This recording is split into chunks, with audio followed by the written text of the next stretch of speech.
श्री शिवाय नमस्तुभ्यम। हर हर महादेव, जय भोलेनाथ। स्वागत है आप सभी का आपके अपने चैनल शिव साधना मार्गदर्शन में। बहुत बहुत स्वागत है। भगवान भोलेनाथ की कृपा आपके और आपके समस्त परिवार पर सर्वदा सर्वदा बनी रहे।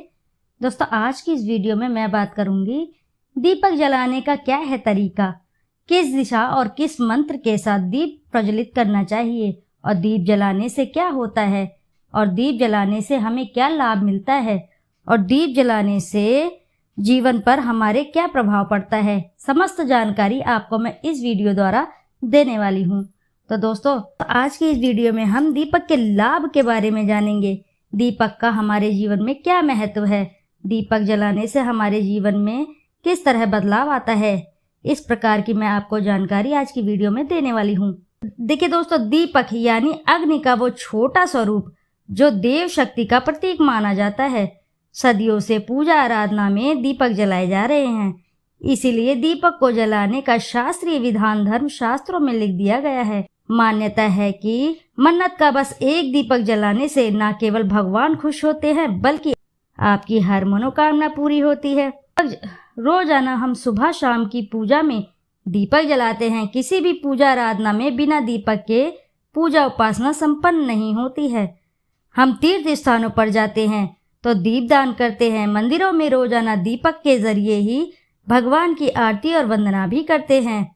हर शाम को घर की चौखट पर दीपक को जलाना हमारी पुरातन परंपरा का एक हिस्सा रहा है। संपूर्ण ब्रह्मांड में प्रकाश ही गति की ऊर्जा है, जिसका मुख्य स्रोत सूर्य देव है और दीपक की बाती से निकलने वाले प्रकाश को वेदों में अग्नि में या सूर्य का तत्व ही माना गया है।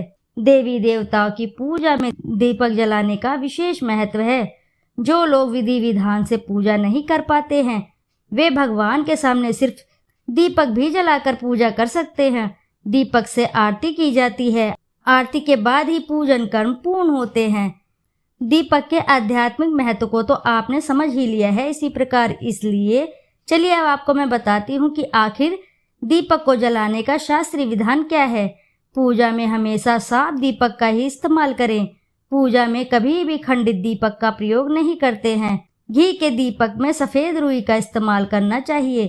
तेल के दीपक के लिए लाल मौली का प्रयोग करना चाहिए। दीपक हमेशा भगवान के बिल्कुल सामने लगाना चाहिए। घी का दीपक हमेशा अपनी बाईं ओर जलाना चाहिए। तेल का दीपक हमेशा अपने दाहिने ओर जलाना चाहिए। पूजा करते समय दीपक बुझना नहीं चाहिए। दीपक बीच में बुझ जाता है तो पूजा पूर्ण नहीं मानी जाती है। दीपक जलाने से घर में सकारात्मक ऊर्जा का प्रवाह होता है, साथ ही वास्तु दोष खत्म होता है। इसलिए हमें अपने घर में नियमित रूप से दीपक के समर्पण के लिए पूर्ण रूप से दीपक जलाना चाहिए। शास्त्रीय मानता है कि घी का दीपक हमेशा भगवान के समर्पण के लिए जलाया जाता है, जबकि तेल का दीपक हमेशा हम अपनी मनोकामना पूरी करने के लिए जलाते हैं। वैसे तो वेदों में प्राकृतिक पूजा का विधान है, इसीलिए सनातन धर्म में मिट्टी के दीपक के जलाने की परंपरा बताई गई है। लेकिन अलग अलग कामना की पूर्ति के लिए सोना, चांदी, पीतल, कांसा, तांबा जैसे धातुओं के दीपक जलाने का भी विधान बताया गया है। सिद्धियां पाने के लिए आटे के बने दीपक को जलाना चाहिए। शनि और मंगल की कृपा पाने के लिए मिट्टी का दीपक जलाना चाहिए। सूर्य और गुरु की कामना के लिए सोने के दीपक जलाने चाहिए। चंद्रमा की शुभता के लिए चांदी के दीपक को जलाना उत्तम माना जाता है। अब ये भी बता देती हूँ मैं आपको किस दिशा में दीपक जलाएं। वैसे तो दीपक के जलने से 10 दिशाओं का अंधकार खत्म हो जाता है, लेकिन वास्तुशास्त्र के अनुसार घर की हर दिशा में दीपक जलाने के अलग अलग मायने होते हैं। अलग अलग दिशा में जलाया गया दीपक आपको अलग अलग फल देता है। पूर्व दिशा में जलाया गया दीपक आयु में वृद्धि करता है। पश्चिम दिशा में जलाया गया दीपक दुख बढ़ाता है। उत्तर दिशा में जलाया गया दीपक धन लाभ कराता है। दक्षिण दिशा में जलाया गया दीपक धन और जन हानि कराता है। इसी प्रकार आपकी कोई मन्नत है तो एक दीप अवश्य जलाएं इस जगह पर जहां मैं बताने जा रही हूँ आपको। यदि आपकी कोई मनोकामना है तो मनोकामना पूर्ण हेतु दीपक को ज्ञान का प्रतीक माना जाता है। घर के मंदिर से लेकर तीर्थों तक जलाया गया दीपक पुण्य फल दिलाती है। देव पूजा में दीपक का बड़ा महत्व माना गया है। पूजा के समय दीपक कैसा हो, उसमें कितनी बातियां हो, यह जानना भी बेहद जरूरी है। यही जानकारी उस देवता की कृपा और अपने उद्देश्य की पूर्ति का कारण बनती है। तो चलिए सबसे पहले मैं आपको बताती हूँ कि अलग अलग कामना के लिए आपको दीपक की बाती के साथ किस तैलीय द्रव्य का इस्तेमाल करना चाहिए। आर्थिक लाभ के लिए रोजाना देसी घी का दीपक जलाएं। शत्रु भय दूर करने के लिए सरसों के तेल का दीपक जलाएं। भगवान सूर्य की प्रसन्नता के लिए सरसों के तेल का दीप जलाएं। अखंड सौभाग्य के लिए महुए के तेल का दीप जलाएं। राहु केतु शांत करने के लिए अलसी के तेल का दीप जलाएं। इष्ट या कुल देव के सामने घी का ही दीप जलाएं। अखंड दीप के लिए हमेशा घी या तिल के तेल का इस्तेमाल करें। हनुमत कृपा के लिए चमेली के तेल का दीप जलाएं। शनि कृपा के लिए सरसों के तेल का दीप जलाएं। भैरव की प्रसन्नता के लिए सरसों के तेल का ही दीप जलाएं। आइए बताती हूँ अब इसी के साथ देवों की कृपा पाने के लिए कहाँ जलाएं दीपक। जिस तरह अलग अलग कामनाओं के लिए अलग अलग धातु के दीपक का इस्तेमाल किया जाता है, अलग अलग मन्नतों के लिए अलग अलग तैलीय द्रव्यों का प्रयोग किया जाता है, वैसे ही अलग अलग देवों की कृपा पाने के लिए अलग अलग बत्ती के दीपक को जलाना शास्त्रीय विधान बताया गया है।